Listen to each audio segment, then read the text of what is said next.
Satanás, capítulo 19 do livro Campo de Batalha da Mente.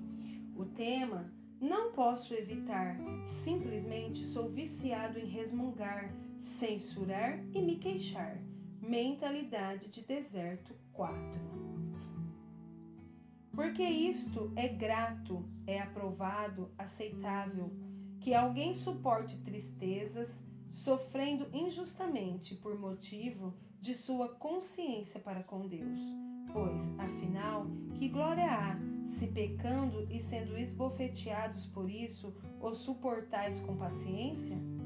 Se, entretanto, quando praticais o bem, sois igualmente afligidos, sem o merecer, e o suportais com paciência, isso é aceitável e grato a Deus. 1 Pedro, capítulo 2, versículo 19 e 20. Até que aprendamos a glorificar a Deus com nossas atitudes durante tempos difíceis, não seremos libertos. Não é o sofrimento que glorifica a Deus, mas uma atitude santa diante do sofrer que agrada ao Senhor e lhe traz glória. Se vamos obter desses versículos o que Deus quer que tenhamos, teremos de lê-los vagarosamente e digerir cada frase e cada sentença completamente. Admito que os estudei por anos tentando entender porque agradava tanto a Deus ver-me sofrer, quando a Bíblia declara claramente que Jesus levou meus sofrimentos e dores da punição. Isaías 53, do 3 ao 6. Passaram-se muitos anos antes que eu percebesse que o foco desses versículos em 1 Pedro não é o sofrimento, mas a atitude que alguém deveria ter no sofrimento.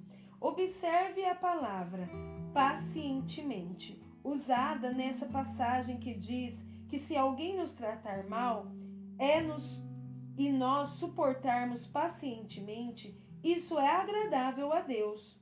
O que o agrada é a nossa atitude paciente, não o sofrimento.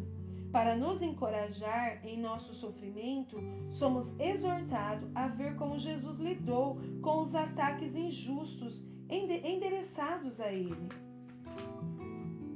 Jesus como nosso exemplo. Porquanto para isso mesmo fostes chamados, é inseparável da vossa vocação. Pois que também Cristo sofreu em nosso lugar, deixando-vos exemplo pessoal para seguirdes os seus passos, o qual não cometeu pecado, nem dolo algum ou culpa alguma se achou em sua boca. Pois ele, quando ultrajado e insultado, não revidava com ultraje.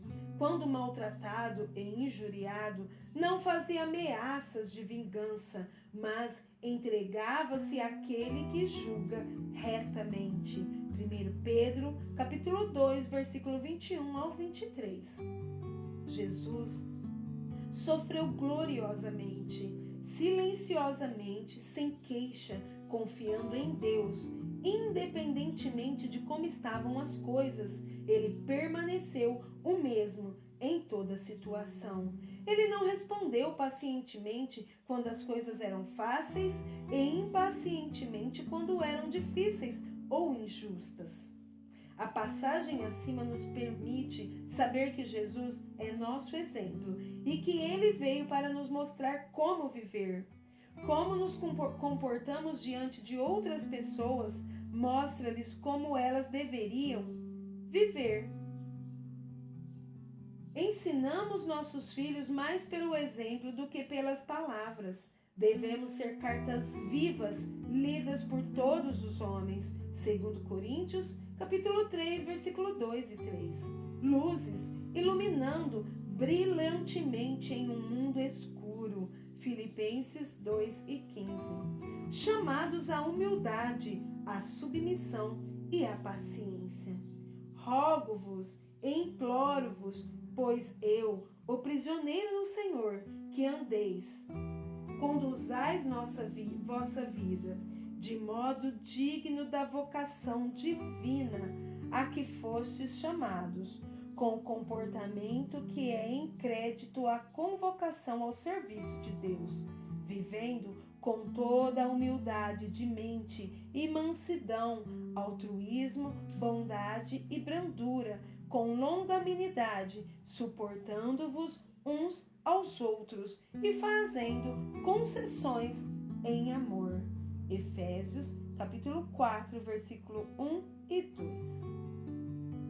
Algum tempo atrás, em nossa vida familiar, havia uma situação que serve como um excelente exemplo da minha visão sobre sofrer humilde, submissa e pacientemente. Nosso filho Daniel tinha acabado de retornar de uma viagem missionária à República Dominicana. Ele voltou com uma séria erupção nos braços e várias feridas abertas. Tinham-lhe dito que era a versão dominicana de urticária. Parecia tão mal que sentimos que precisávamos confirmar o que era. Nosso médico da família estava fora aquele dia, então marcamos uma consulta com o médico que o estava substituindo. Nossa filha Sandra telefonou e marcou uma consulta. Disse-lhe como Daniel estava, que ela era sua irmã e o levaria ao consultório. Nós todos estávamos muito ocupados naquele dia, inclusive Sandra. Depois de dirigir 45 minutos, ela chegou ao consultório, onde lhes disseram: desculpe-me, mas é nossa norma não atender menores desacompanhado de um dos pais. Sandra explicou que, quando ligou, ela tinha dito especificamente que estaria trazendo seu irmão, que ela frequentemente o levava ao médico por causa das nossas viagens. A enfermeira manteve-se firme em que ele precisava ter um dos pais com ele. Sandra tinha a oportunidade de sentir-se irritada. Ela havia se esforçado para acrescentar essa incumbência ao seu apertado esquema, apenas para descobrir que seus planejamentos e esforços foram todos em vão. Ela tinha outros 45 minutos de viagem de volta esperando por ela, e tudo parecia um grande desperdício de tempo. Deus a ajudou a manter-se calma e amável. Ela chamou Dave, que estava visitando a mãe dele, e ele disse que viria e cuidaria da situação. Dave sentiu-se direcionado a passar pelo nosso escritório e apanhar algum dos meus livros e fitas, sem mesmo saber o que faria com eles. Ele apenas sentiu que devia apanhá-los. Quando ele chegou ao consultório do médico, a mulher que estava registrando os pacientes perguntou a Dave se ele era um ministro e se era casado com Joyce Meyer. Ele respondeu que sim, e ela disse que tinha me visto na televisão e tinha ouvido tanto os nomes das pessoas da família que imaginou se poderia ser a mesma pessoa. Dave conversou com ela um pouco e deu-lhe um dos meus livros sobre cura emocional. Meu motivo em contar-lhe esta história é este. E se Sandra tivesse perdido a calma e ficado impaciente, seu testemunho ficaria marcado, se não arruinado. Na verdade, poderia ter causado um dano emocional à senhora que me assiste na televisão e então observa minha família comportando-se mal. Muitas pessoas no mundo estão tentando encontrar Deus, e o que nós lhe mostramos é muito mais importante do que o que lhes dizemos. É importante, é claro, que verbalmente compartilhemos o Evangelho, mas fazer isso e negar o que dissemos com nosso comportamento é pior do que não dizer nada. Sandra suportou pacientemente seu sofrimento naquela situação, e a palavra de Deus afirma que somos chamados para esse tipo de comportamento e atitude. O sofrimento paciente de José. Adiante deles enviou um homem, José, vendido como escravo, cujos pés apertavam com grilhões e a quem puseram em ferros, até cumprir-se a profecia aos seus irmãos cruéis a respeito dele, e tê-lo provado e testado a palavra do Senhor, Salmos 105, verso 17 ao 19. Como um exemplo do Velho Testamento, pense sobre José, que foi injustamente maltratado por seus irmãos. Eles o venderam como escravo e disseram ao seu pai que ele havia sido morto por um animal selvagem. Nesse meio tempo, ele foi comprado por um homem rico chamado Potifar, que o levou para sua casa como escravo. Deus concedeu graça a José, onde quer que fosse, e logo ele recebeu o favor do seu senhor. José continuou sendo promovido, mas outra coisa injusta lhe aconteceu. A esposa de Potifar tentou induzi-lo a ter um caso com ela. Mas como era um homem íntegro, ele não quis nada com ela. Mentindo ao seu marido, ela disse que José a tinha atacado, o que o levou a ser preso por algo que não havia feito. José tentou ajudar os outros o tempo todo em que esteve na prisão. Ele nunca se queixou, e como tinha uma atitude correta ao sofrer, Deus finalmente o libertou e promoveu. No final, ele teve tanta autoridade no Egito que ninguém mais no país estava acima dele, exceto o próprio faraó. Deus também justificou José no que dizia respeito à situação com seus irmãos. Eles tiveram de vir a José para comprar comida, quando toda a terra estava em um período de fome. Mais uma vez, José demonstrou uma atitude piedosa, não maltratando seus irmãos, ainda que merecessem. Ele lhes disse que o que eles haviam feito de mal, Deus havia transformado em bem, que eles estavam nas mãos de Deus, não nas dele, e que ele não tinha o direito de fazer nada, exceto abençoá-lo. Veja Gênesis capítulo 39 e 50. Os perigos da queixa.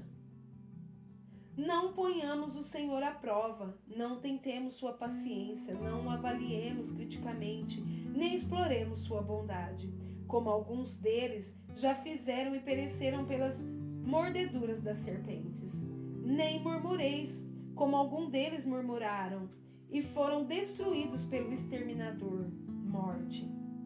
Estas coisas lhes sobrevieram como exemplos e aviso a nós, e foram escritas para advertência nossa, para nos qualificar para a atitude correta pela boa instrução de nós outros, sobre quem os fins dos séculos têm chegado, sua consumação e período conclusivo. 1 Coríntios capítulo 10, versículo 9 ao 11.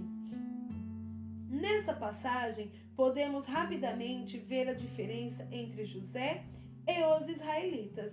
Ele não se queixou de forma alguma, e tudo o que eles fizeram foi lamentar-se sobre cada pequena coisa que não saía do jeito deles.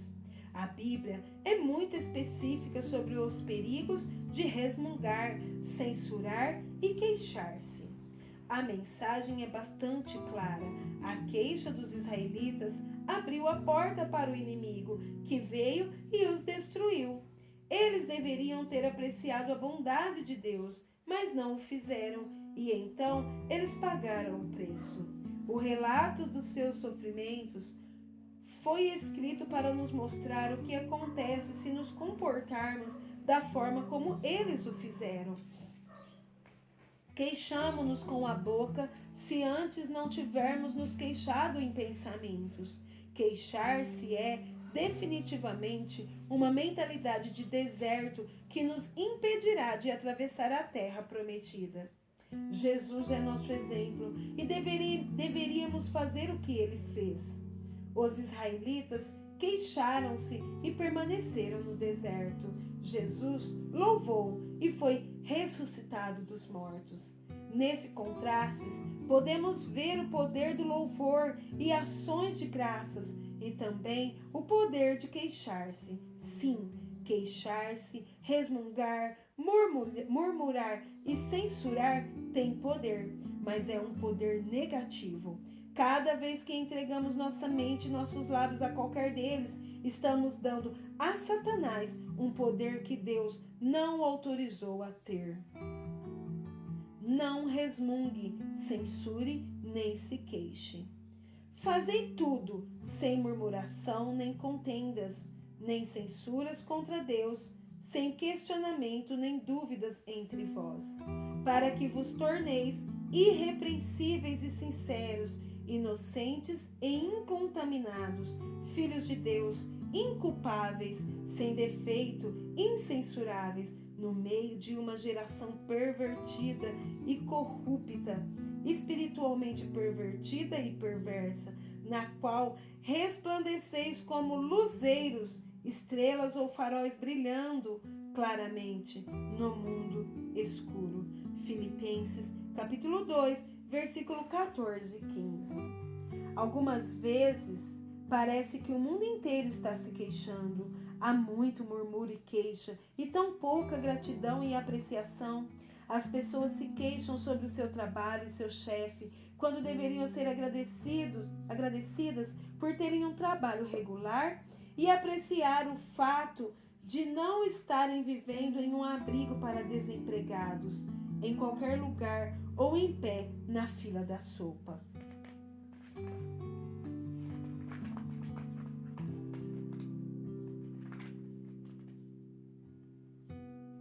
Muitas daquelas pobres ficariam emocionadas por terem um emprego.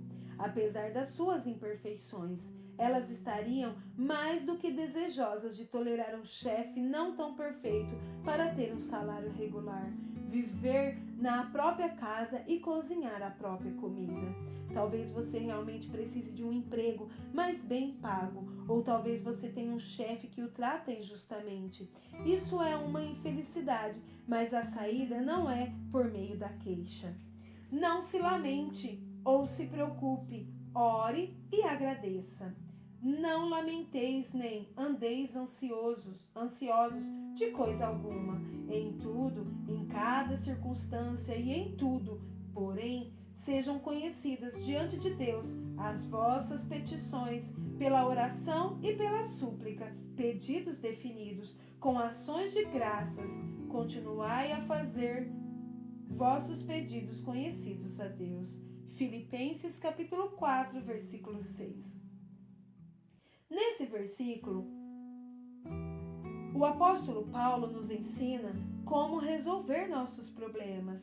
Ele nos instrui a orar com ações de graças em todas as circunstâncias. O Senhor ensinou-me o mesmo princípio desta maneira. Joyce, por que eu deveria lhe dar qualquer coisa se você não é grata pelo que já tem? Por que deveria dar-lhe algo mais sobre o que se queixar? Se não pudermos oferecer nossos atuais pedidos de oração, de uma base de vida cheia de ações de graça, não conseguiremos uma resposta favorável. A palavra não diz orar com queixas, ela diz orar com ações de graças. Murmuramos, resmungamos, censuramos e queixamos, geralmente, quando algo não saiu do jeito que queríamos, ou quando estamos tendo de esperar por alguma coisa por mais tempo do que o esperado. A palavra de Deus nos ensina que devemos ser pacientes durante esses tempos. Descobri que a paciência não é a habilidade de esperar, mas a habilidade de manter uma boa atitude enquanto se espera. É muito importante que este assunto de queixas e todos os tipos relacionados de pensar e conversar negativamente sejam encarados muito seriamente. Creio sinceramente que Deus me deu uma revelação de como é perigoso permitir que nossa mente e nossos lábios sejam controlados por eles. Deus disse aos israelitas em Deuteronômio 1 e 6: tempo bastante haveis estado neste monte. Talvez você tenha estado em volta da mesma montanha muitas vezes e agora esteja pronto para continuar. Se assim é, seja bom lembrar-se de que você não irá adiante de maneira positiva enquanto seus pensamentos e sua conversa estiverem cheios de queixas. Eu não disse que seria fácil não se queixar, mas você tem a mente de Cristo. Por que não tirar o máximo proveito dela?